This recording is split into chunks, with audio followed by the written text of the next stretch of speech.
Kula wong dinis bayarane lumayan selain lawak dadi juru kunci kuburan.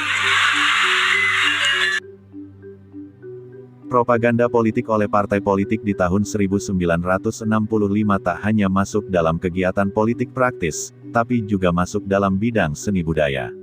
Salah satunya terjadi pada seni pementasan ludruk.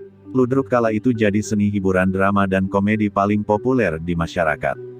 Sebagai seni massal, ludruk pun jadi komoditas partai politik dalam melancarkan propaganda kepentingannya, tak terkecuali Partai Komunis Indonesia (PKI). Akibat intervensi politik kepentingan parpol, komunitas atau grup ludruk pun terpecah belah dan berafiliasi dengan lembaga kebudayaan yang jadi organisasi sayap parpol tertentu. PKI membentuk Lembaga Kebudayaan Rakyat Lekra Partai Nasional Indonesia (PNI), memiliki Dewan Kebudayaan Nasional (DKN), dan kelompok Islam khususnya Nahdlatul Ulama (NU) mempunyai Lembaga Seni Budaya Muslimin Indonesia (Lesbumi). Pementasan ludruk sempat dilarang saat peristiwa 1965. Waktu itu grup-grup ludruk di bawah Lekra sangat dominan dibanding grup ludruk lainnya. Pesan-pesan politik komunis pun diselipkan dalam pementasan ludruk Lekra. Disampaikan lewat parikan-parikan atau pantun bahasa Jawa, dan para seniman ludruk tidak sadar kalau dimanfaatkan. Mudahnya kepentingan politik masuk dalam grup-grup seni khususnya ludruk karena keterbatasan sumber daya manusia pemain maupun pembina ludruk. Rata-rata tidak lulus SR, sekolah rakyat setingkat sekolah dasar. Sehingga mudah dipengaruhi dengan iming-iming tertentu. Asal dibayar atau diberi sesuatu. Selain lewat parikan, pesan politis PKI juga muncul dalam cerita atau lakon yang ditampilkan. Ludruk-ludruk Lekra dulu bercerita tentang Kahar Muzakar, Aidit, Gerwani, dan propaganda-propaganda anti Tuhan seperti lakon Gusti Allah Mantu, Matinya Gusti Allah dan lain sebagainya. Kebanyakan pemain ludruk tidak memahami esensi dari setiap lakon yang dimainkan. Sebelum terjadi polarisasi grup ludruk yang dipengaruhi kepentingan politik tahun 1960-an, di Jombang sudah terjadi perbedaan prinsip hidup antara kelompok ijo atau hijau, seperti santri dan kiai dengan kelompok abang atau merah. Meski berbeda prinsip hidup, menurutnya di antara kelompok ijo dan abang masih bisa bersinergi atau bekerja sama dan bergotong royong dalam aktivitas kehidupan sosial kemasyarakatan.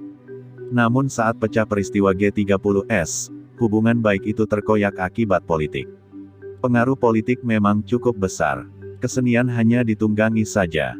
Banyak kiai yang dibunuh dan sebaliknya banyak orang-orang pengikut PKI yang dipenjara maupun dihabisi nyawanya termasuk seniman-seniman ludruk di bawah Lekra. Jadi seperti saling dendam. Setelah G30S pecah, semua pementasan ludruk dilarang oleh pemerintah dan sempat vakum selama 2 tahun.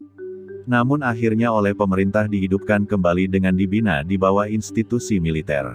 Karena ludruk itu aset budaya, akhirnya dihidupkan lagi dengan merekrut pemain-pemain ludruk lama tapi di bawah grup bentukan ABRI. Nama-nama grup ludruk pun identik dengan nama-nama Jawa maupun Sanskerta yang digunakan institusi militer. Misal grup ludruk bentukan Kodim Jombang, Putra Birawa dan Bintang Jaya, ludruk Gematri Batra binaan Brimob Balongsari, Trate Jaya bentukan Pusdik Brimob Porong, Bayangkara binaan Polres Jombang, Trisula Dharma binaan Komando Pasukan Gerak Cepat Kopasgat Lanut TNI AU Iswah-Judi Madiun, dan sebagainya. Nuansa kemiliteran kental dalam pementasan ludruk kala itu. Bahkan setiap pementasan selalu dimulai dengan tembakan salvo. Seakan itu sebagai pertanda atau kebanggaan jika ludruk tersebut setia pada tentara atau pemerintah.